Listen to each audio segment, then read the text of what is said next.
بسم الله الرحمن الرحيم. ألف لام را. كتاب أحكمت آياته ثم فصلت من لدن حكيم خبير. ألا تعبدوا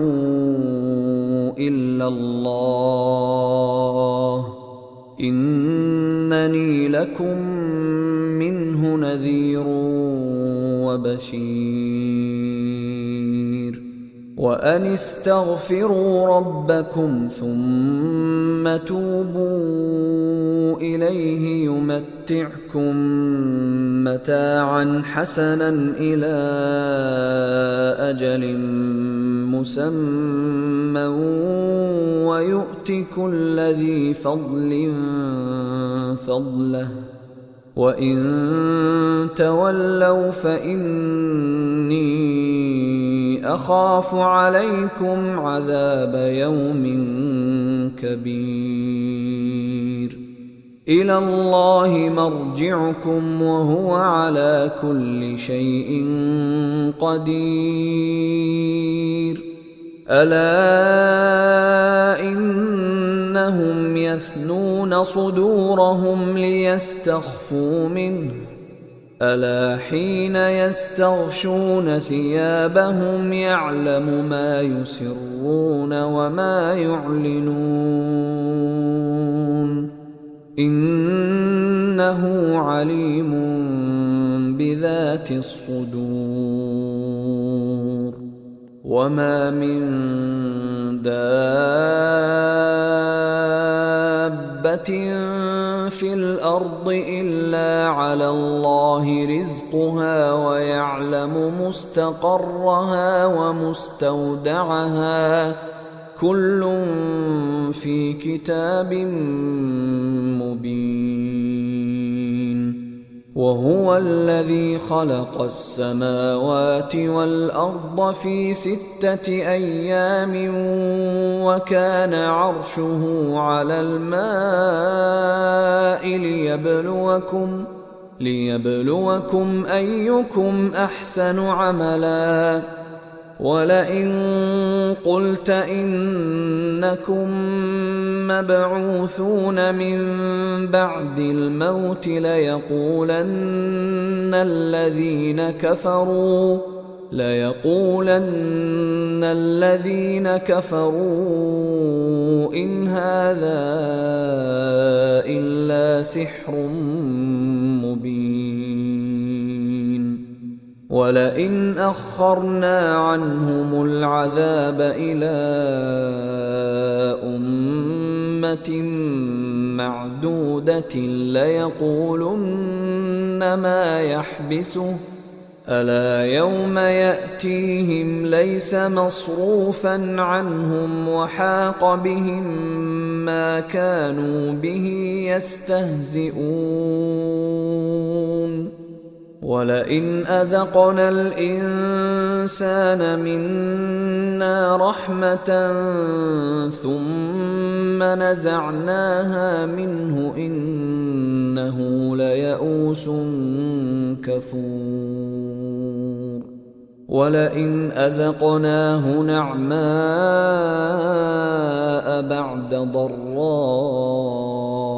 مسته ليقولن ذهب السيئات عني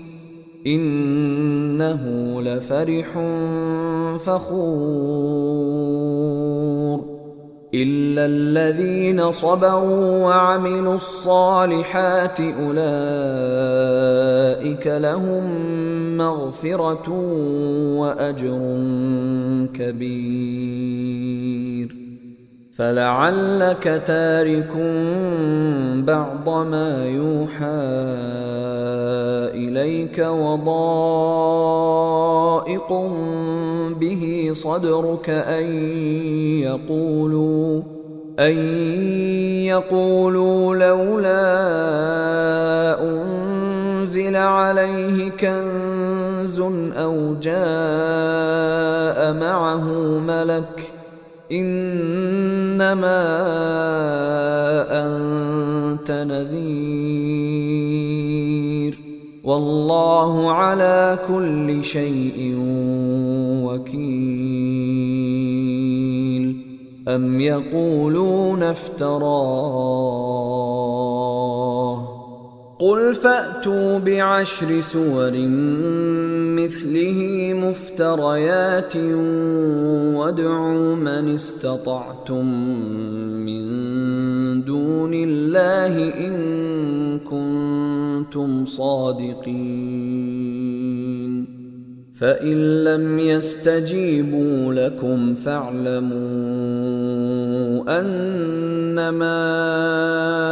أنزل بعلم الله وأن لا إله إلا هو فهل أنتم مسلمون من كان يريد الحياة الدنيا وزينتها نوفِ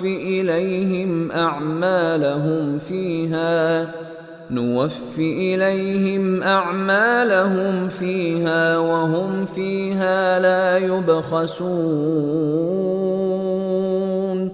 أولئك الذين ليس لهم في الآخرة إلا النار وحبط ما صنعوا فيها وباطل ما كانوا يعملون أفمن كان على بينة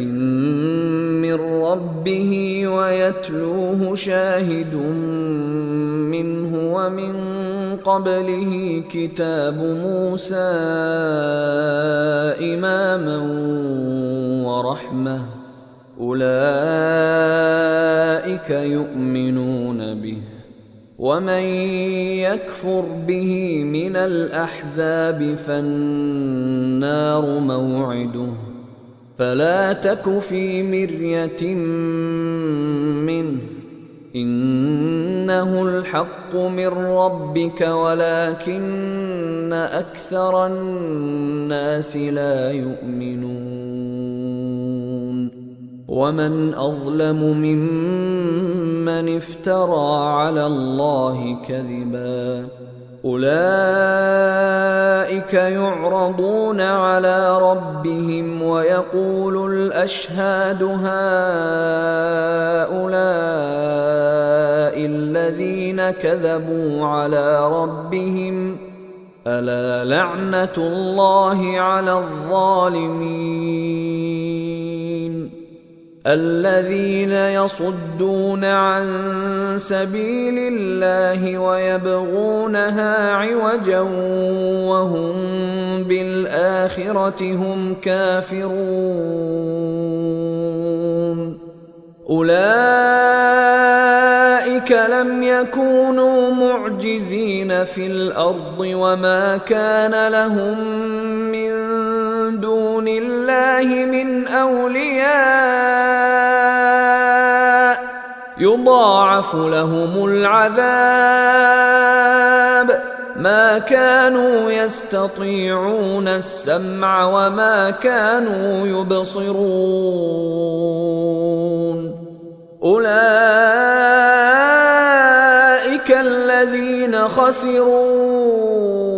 أنفسهم وضل عنهم ما كانوا يفترون لا جرم أنهم في الآخرة هم الأخسرون إن الذين آمنوا وعملوا الصالحات وأخبتوا إلى ربهم أولئك أصحاب الجنة هم فيها خالدون مثل الفريقين كالأعمى والأصم والبصير والسميع هل يستويان مثلا أفلا تذكرون ولقد أرسلنا نوحا إلى قومه إني لكم نذير مبين ألا تعبدوا إلا الله إني أخاف عليكم عذاب يوم أليم فقال الملأ الذين كفروا من قومه ما نراك إلا بشرا مثلنا وما نراك اتبعك إلا الذين هم أراذلنا بادي الرأي وما نرى لكم علينا من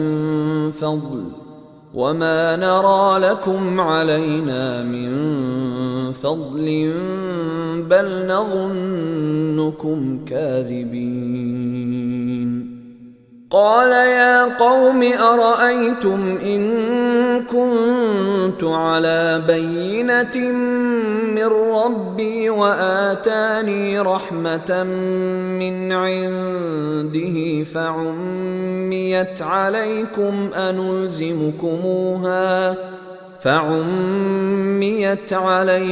أنلزمكموها وأنتم لها كارهون ويا قوم لا أسألكم عليه مالا إن أجري إلا على الله وما أنا بطارد الذين آمنوا إنهم ملاقو ربهم ولكني أراكم قوما تجهلون ويا قوم من ينصرني من الله إن طردتهم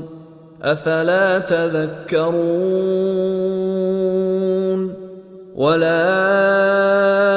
أقول لكم عندي خزائن الله ولا أعلم الغيب ولا أقول إني ملك ولا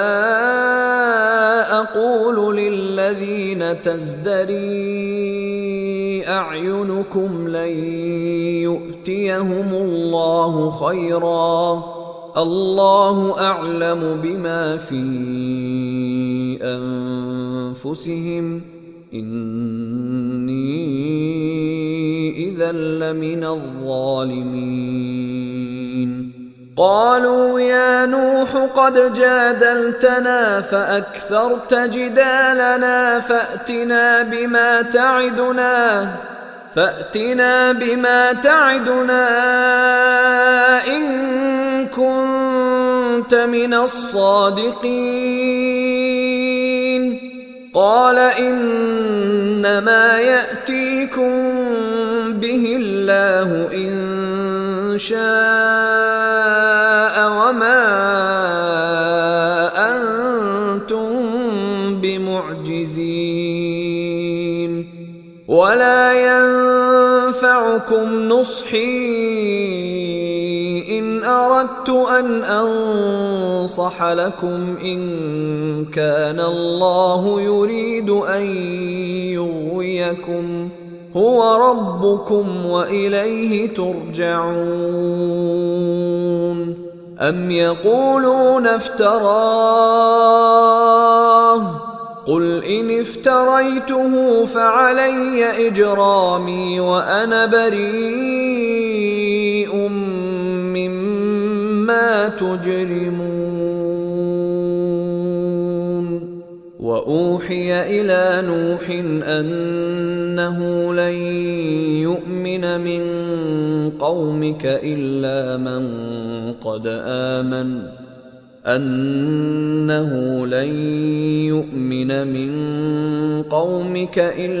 من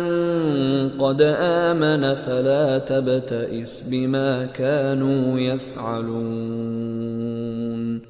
واصنع الفلك بأعيننا ووحينا ولا تخاطبني في الذين ظلموا إنهم مغرقون ويصنع الفلك وكلما مر عليه ملأ من قومه سخروا منه قال إن تسخروا منا فإنا نسخر منكم كما تسخرون فسوف تعلمون من يأتيه عذاب يخزيه ويحل عليه عذاب مقيم حتى إذا جاء أمرنا وفارت النور قل نحمل فيها من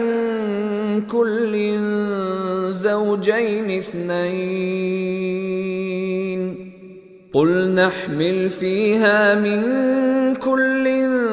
زوجين اثنين وأهلك إلا من سبق عليه القول وما آمن معه إلا قليل وقال اركبوا فيها بسم الله مجريها ومرساها إن ربي لغفور رحيم وهي تجري بهم في موج كالجبال ونادى نوح ابنه وكان في معزل يا بني اركب معنا ولا تكن مع الكافرين قال سآوي إلى جبل يعصمني من الماء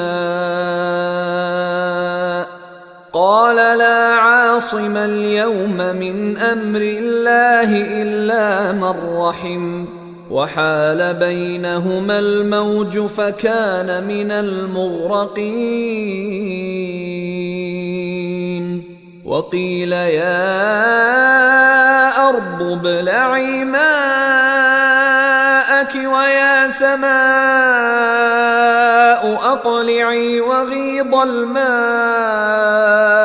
وقضي الأمر واستوت على الجودي وقيل بعدا للقوم الظالمين ونادى نوح ربه فقال رب إن ابني من أهلي وإن وعدك الحق وأنت أحكم الحاكمين قال يا نوح إنه ليس من أهلك إنه عمل غير صالح فلا تسألني ما ليس لك به علم إني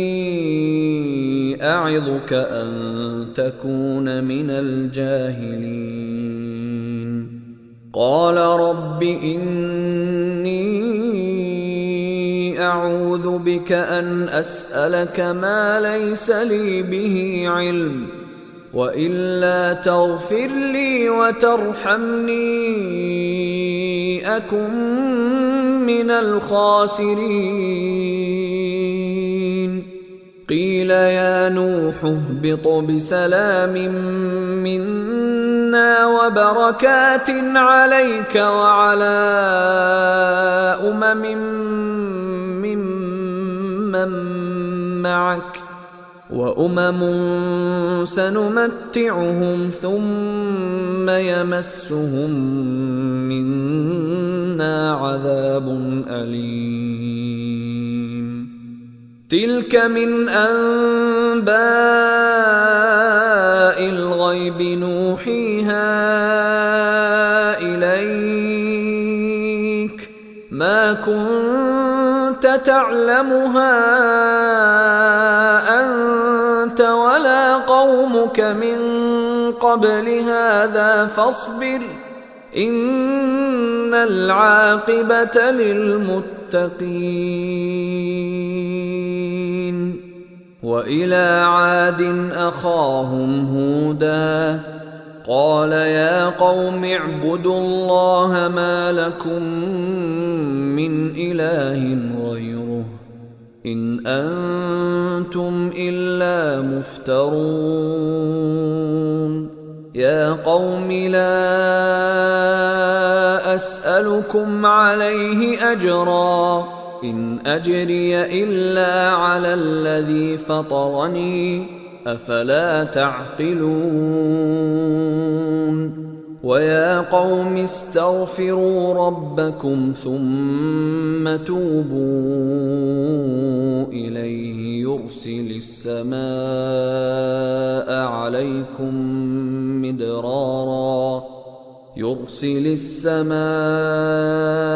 عليكم مدرارا ويزدكم قوة إلى قوتكم ولا تتولوا مجرمين. قالوا يا هود ما جئتنا ببينة وما نحن بتاركي آلهتنا عن قولك وما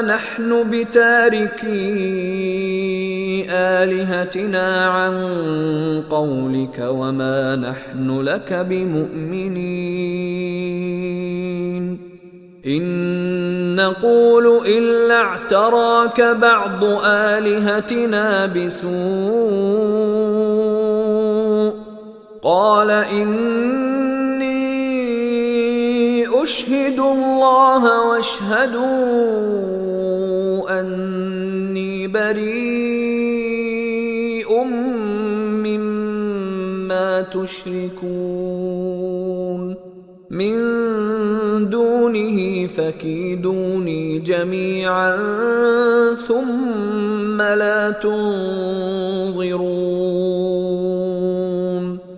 إني توكلت على الله ربي وربكم ما من دابة إلا هو آخذ بناصيتها إن ربي على صراط مستقيم. فإن تولوا فقد أبلغتكم ما أرسلت به إليكم ويستخلف ربي قوما غيركم ولا تضرونه شيئا إن ربي على كل شيء حفيظ. ولما جاء أمرنا نجينا هودا والذين آمنوا معه برحمة منا ونجيناهم من عذاب غليظ. وتلك عاد جحدوا بآيات ربهم وعصوا رسله واتبعوا أمر كل جبار عنيد. وأتبعوا في هذه الدنيا لعنة ويوم القيامة ألا إن عادا كفروا ربهم ألا بعدا لعاد قوم هود. وإلى ثمود أخاهم صالحا قال يا قوم اعبدوا الله ما لكم من إله غيره هو أنشأكم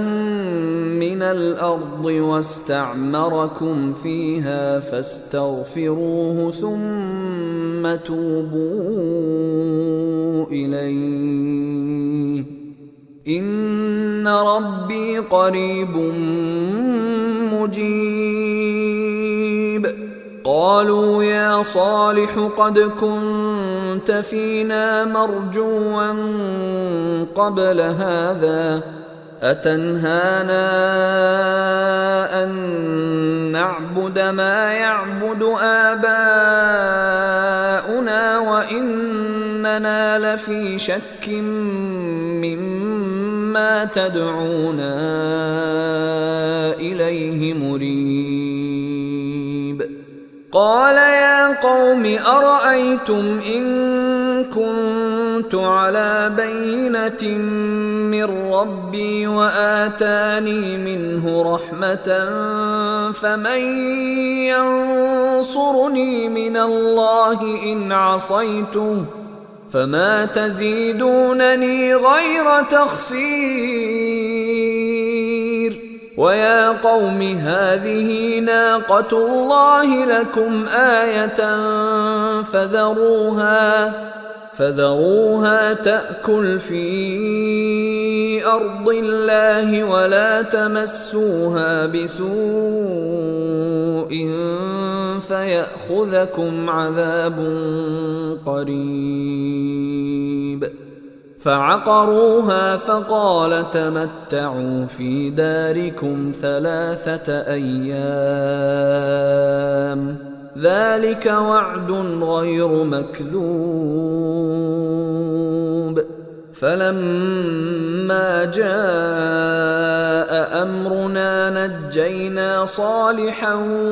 والذين آمنوا معه برحمة منا ومن خزي يومئذ إن ربك هو القوي العزيز. وأخذ الذين ظلموا الصيحة فأصبحوا في ديارهم جاثمين كأن لم يغنوا فيها ألا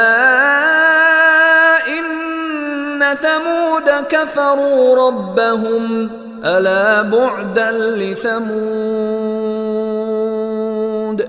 ولقد جاءت رسلنا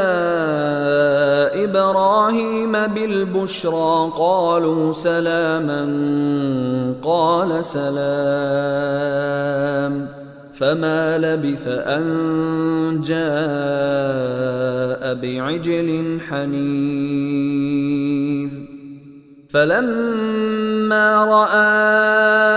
أيديهم لا تصل إليه نكرهم وأوجس منهم خيفة قالوا لا تخف إنا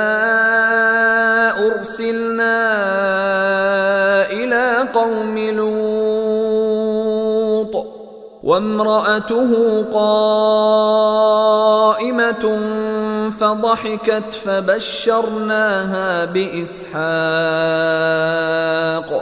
فبشرناها بإسحاق ومن وراء إسحاق يعقوب. قالت يا ويلتى أألد وأنا عجوز وهذا بعلي شيخا إن هذا لشيء عجيب. قالوا أتعجبين من أمر الله رحمة الله وبركاته عليكم أهل البيت إنه حميد مجيد.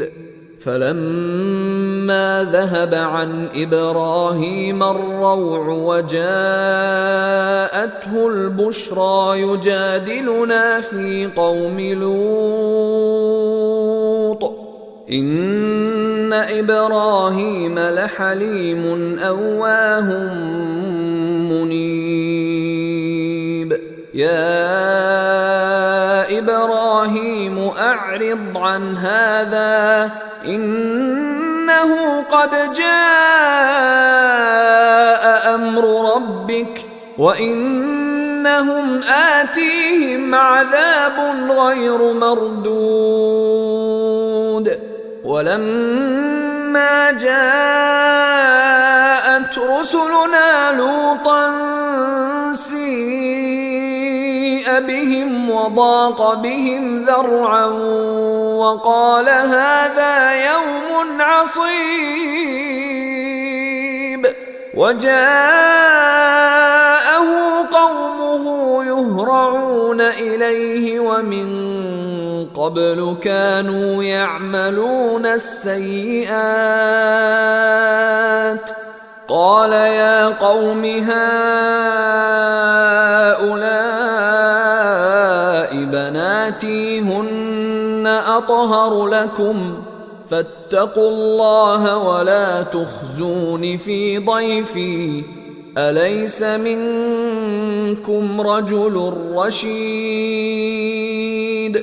قالوا لقد علمت ما لنا في بناتك من حق وإنك لتعلم ما نريد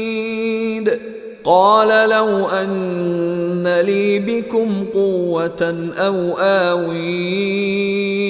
إلى ركن شديد قالوا يا لوط إنا رسل ربك لن يصلوا إليك فأسر بأهلك بقطع من الليل ولا يلتفت منكم أحد إلا امرأتك إنه مصيبها ما أصابهم إن موعدهم الصبح أليس الصبح بقريب فلما جاء أمرنا جعلنا عاليها سافلها وأمطرنا عليها حجارة من سجيل منضود مسومة عند ربك وما هي من الظالمين ببعيد وإلى مدين أخاهم شعيبا قال يا قوم اعبدوا الله ما لكم من إله غيره ولا تنقصوا المكيال والميزان إني أراكم بخير وإني أخاف عليكم عذاب يوم محيط ويا قوم أوفوا المكيال والميزان بالقسط ولا تبخسوا الناس أشياءهم ولا تعثوا في الأرض مفسدين بقية الله خير لكم إن كنتم مؤمنين وما أنا عليكم بحفيظ قالوا يا شعيب أصلاتك تأمرك أن نترك ما يعبد آباؤنا أو أن نفعل في أموالنا ما نشاء إنك لأنت الحليم الرشيد قال يا قوم أرأيتم إن كنت على بينة من ربي ورزقني منه رزقا حسنا وما أريد أن أخالفكم إلى ما أنهاكم أنهاكم عنه إن أريد إلا الإصلاح ما استطعت وما توفيقي إلا بالله عليه توكلت وإليه أنيب ويا قوم لا يجرمنكم شقاقي أن يصيبكم مثل ما أصاب قوم نوح أو قوم هود أو قوم صالح وما قوم لوط منكم ببعيد واستغفروا ربكم ثم توبوا إليه إن ربي رحيم ودود قالوا يا شعيب ما نفقه كثيرا مما تقول وإنا لنراك فينا ضعيفا ولولا رهطك لرجمناك وما أنت علينا بعزيز قال يا قوم أرهطي أعز عليكم من الله واتخذتموه وراءكم ظهريا إن ربي بما تعملون محيط ويا قوم اعملوا على مكانتكم إني عامل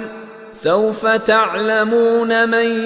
يأتيه عذاب يخزيه ومن هو كاذب وارتقبوا إني معكم رقيب ولما جاء أمرنا نجينا شعيبا والذين آمنوا معه برحمة منا وأخذت الذين ظلموا الصيحة فأصبحوا في ديارهم جاثمين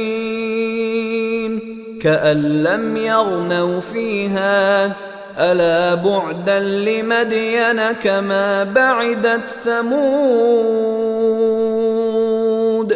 ولقد أرسلنا موسى بآياتنا وسلطان مبين إلى فرعون وملئه فاتبعوا أمر فرعون وما أمر فرعون برشيد يقدم قومه يوم القيامة فأوردهم النار وبئس الورد المورود وأتبعوا في هذه لعنة ويوم القيامة بئس الرفد المرفود ذلك من أنباء القرى نقصه عليك منها قائم وحصيد وما ظلمناهم ولكن ظلموا أنفسهم فما أغنت عنهم آلهتهم التي يدعون من دون الله من شيء لما جاء أمر ربك وما زادوهم غير تتبيب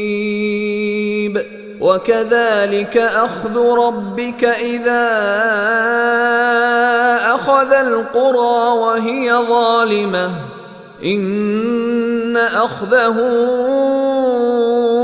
أليم شديد إن في ذلك لآية لمن خاف عذاب الآخرة ذلك يوم مجموع له الناس وذلك يوم مشهود وما نؤخره إلا لأجل معدود يوم يأتي لا تكلم نفس إلا بإذنه فمنهم شقي وسعيد فأما الذين شقوا ففي النار لهم فيها زفير وشهيق خالدين فيها ما دامت السماوات والأرض إلا ما شاء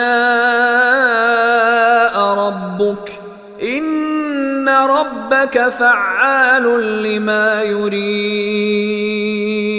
وأما الذين سعدوا ففي الجنة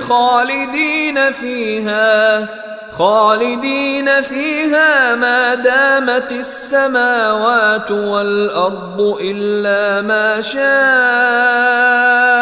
ربك عطاء غير مجذوذ فلا تك في مرية مما يعبد هؤلاء ما يعبدون إلا كما يعبد آباؤهم من قبل وإنا لموفوهم نصيبهم غير منقوص ولقد آتينا موسى الكتاب فاختلف فيه ولولا كلمة سبقت من ربك لقضي بينهم وإنهم لفي شك منه مريب وإن كلا لما ليوفينهم ربك أعمالهم إنه بما يعملون خبير فاستقم كما أمرت ومن تاب معك ولا تطغوا إنه بما تعملون بصير ولا تركنوا إلى الذين ظلموا فتمسكم النار وما لكم من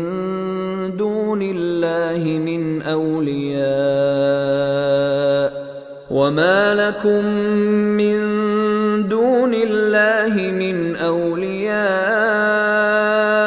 ثم لا تنصرون وأقم الصلاة طرفي النهار وزلفا من الليل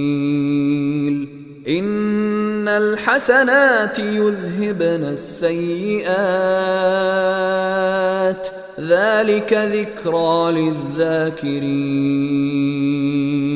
واصبر فإن الله لا يضيع أجر المحسنين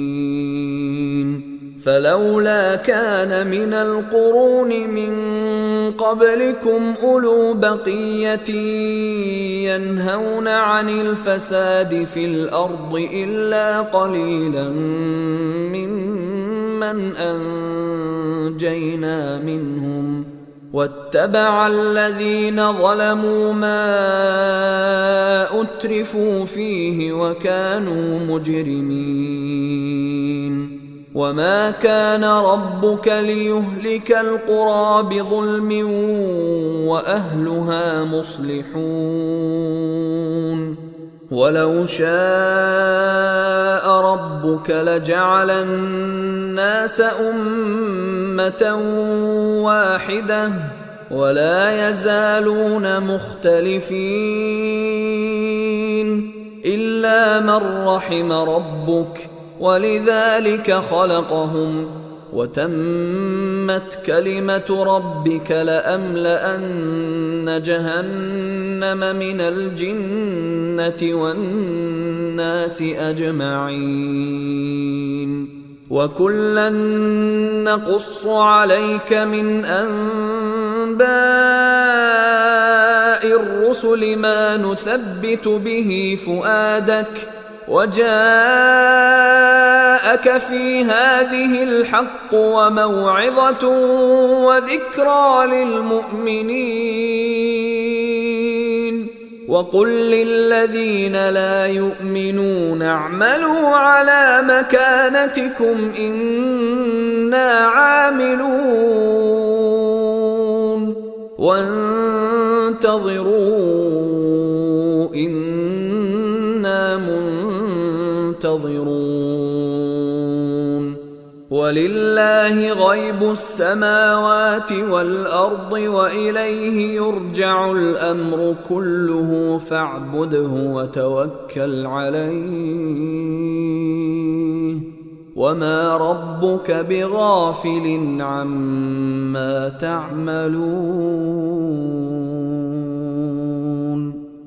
أيها الإخوة الكرام،